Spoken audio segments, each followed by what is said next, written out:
ہم نے بھی اس لیے یہ پاکستان حاصل کیا ان آوازوں کی روح سے کہ اس کا مسئلہ معاشی مسئلہ تھا. یہ سارا سوال روٹی کا سوال تھا. معاشی چیزیں ہمارے ہاتھ میں آ جائیں تو آزادی ہے, وہ دوسروں کے ہاتھ میں ہو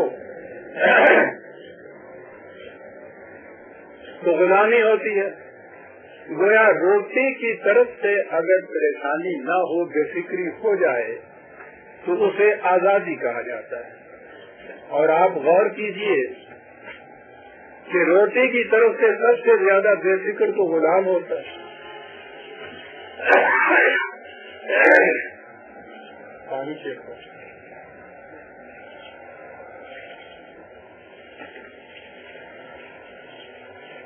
اس کی روٹی کی فکر اس کے آقا کو ہوتی ہے, اور بڑی فکر ہوتی ہے کہ وہ کمزور نہ ہو جائے.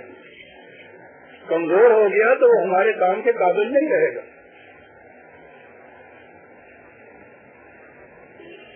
وہ اس کے ہر حکم کی تعمیل کرتا ہے, لیکن اسے روٹی کی فکر نہیں ہوتی. تو اگر آزادی روٹی کی فکر سے استثناء کو کہا جاتا ہے, بے فکری کو کہا جاتا ہے, تو پھر غلام کو تو سب سے زیادہ آزاد ہونا چاہیے.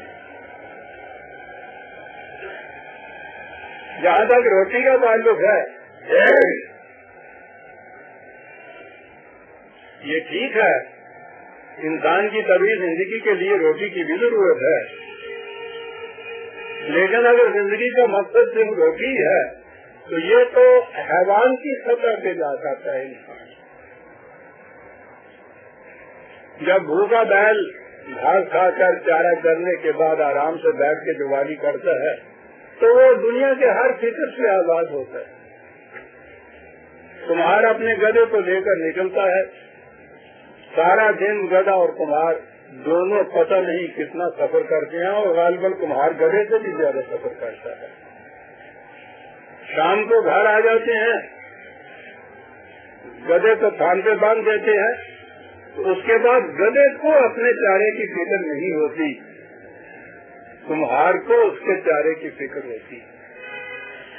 اور اتنی فکر نہیں ہوتی بلکہ کمہار کو تو دو ہی فکر ہوتی ہے, گدھے کے چارے کی بھی اور اپنے بال بچوں کی روٹی کی بھی فکر ہوتی ہے.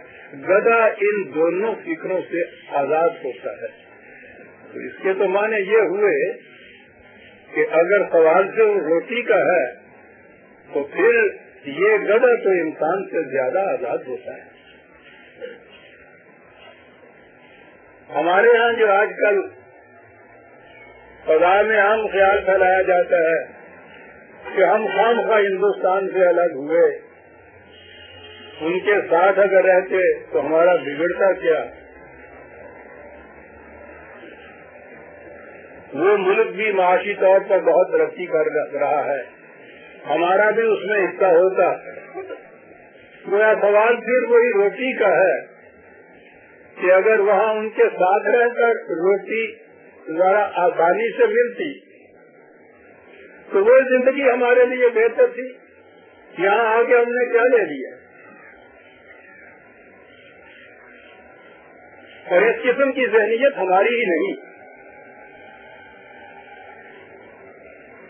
جو قوم سبزیوں سے غلامی کی زندگی بدل کر رہی ہو اس کی ذہنیت کسی قسم کی ہو جاتی. بنی اسرائیل فرعون کی غلامی کے شکنجے میں کسی ہی, جیسا کہ میں اکثر کہا کرتا ہوں, ایک فرعون کی غلامی نہیں, دنیا میں استبداد کی جو 3 شقیں ہیں, ملوکیت کا فولادی پنجہ,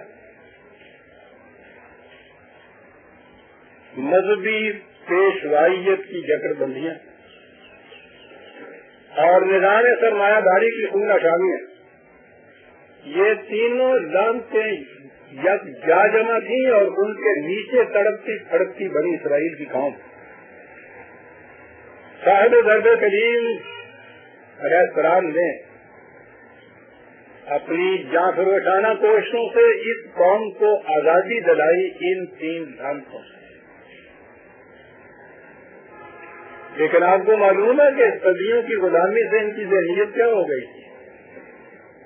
تورات میں ہے کہ جب وہ سینا کی وادیوں میں آ گئے تو آزادی کی کھلی فضا میں سانس لینے کے ان کو موقع حاصل ہوا، تو وہاں وہ بات بات پر جھنجھلاتے تھے، جھنجھلاتے تھے، حضرت موسیٰ علیہ السلام کو کوستے تھے،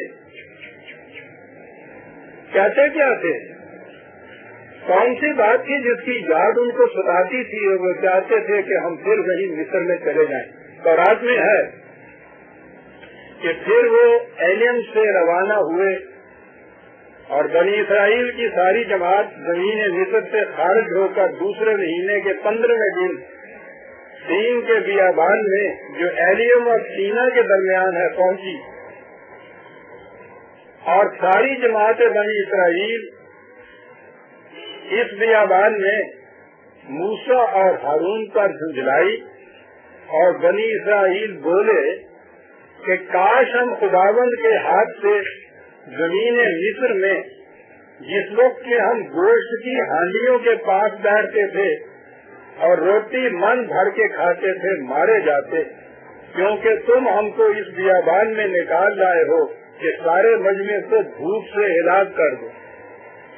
اس آزادی کی فضا میں انہیں فرعون کی غلامی کے زمانے کی ہانڈیاں یاد آتی تھی۔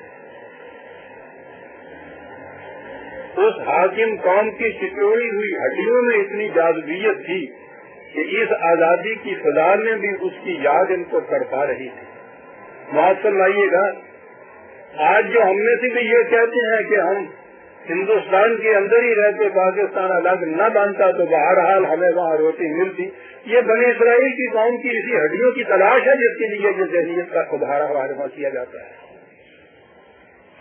روٹی کسی طریق سے ملے، کسی حیثیت سے ملے، غلام کی حیثیت سے ملے، گدھے کی حیثیت سے ملے، بنی اسرائیل کی معقولیت کی حیثیت سے ملے، روٹی مل جائے تو زندگی کا مقصد حاصل ہو گیا۔ لیکن جیسا کہ میں نے عرض کیا ہے، یہ تو حیوانی سطح زندگی، انسانی سطح زندگی میں تو آزادی کسی اور چیز کو کہتے ہیں۔ ہمارے اس دور میں جہاں علم کے مختلف گوشوں نے خاصی ترقی کی ہے، ان میں ایک شاخ ایسی ہے جس میں جس قدر ریسرچ ہو رہی ہے، میں دیکھ رہا ہوں کہ وہ قرآن کریم کے سمجھنے میں بڑی ممد و معاون ہو رہی ہے، اور وہ ہے سائیکالوجی کی۔ خود قرآن کریم نے ہمیں کہا تھا کہ تبلیغ آیاتنا فی الآفاق وفی انفسہم حتی یتبین لہم انہ الحق، کہ قرآن کریم کے اسرار اور عوامل ان کی کیفیت یہ ہے کہ جو جو علم انسانی کی سطح بلند ہوتی چلی جائے گی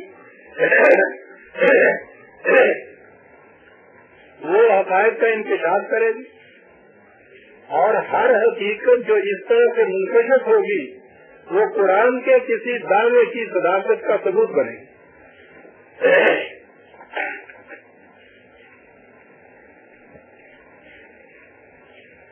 بڑی عظیم حقیقت ہے۔ آفاق میں، خارجی کائنات میں تو بہرحال امتحان کی پہلے سائنس کے مختلف شعبے بہت کچھ کر چکے تھے۔ انفس یعنی نفسیاتی دنیا میں، سائیکی کی دنیا میں، انسانی ذات کی دنیا میں یہ جد و جہد حال ہی میں شروع ہوئی ہے۔ سائیکالوجسٹ یا سائیکو اینالسٹ جن کو کہتے ہیں، وہ اس میدان کے اندر آگے جا رہے ہیں۔ اس وقت میرے سامنے، آپ کو یاد ہے میں اکثر ایرک فرام کا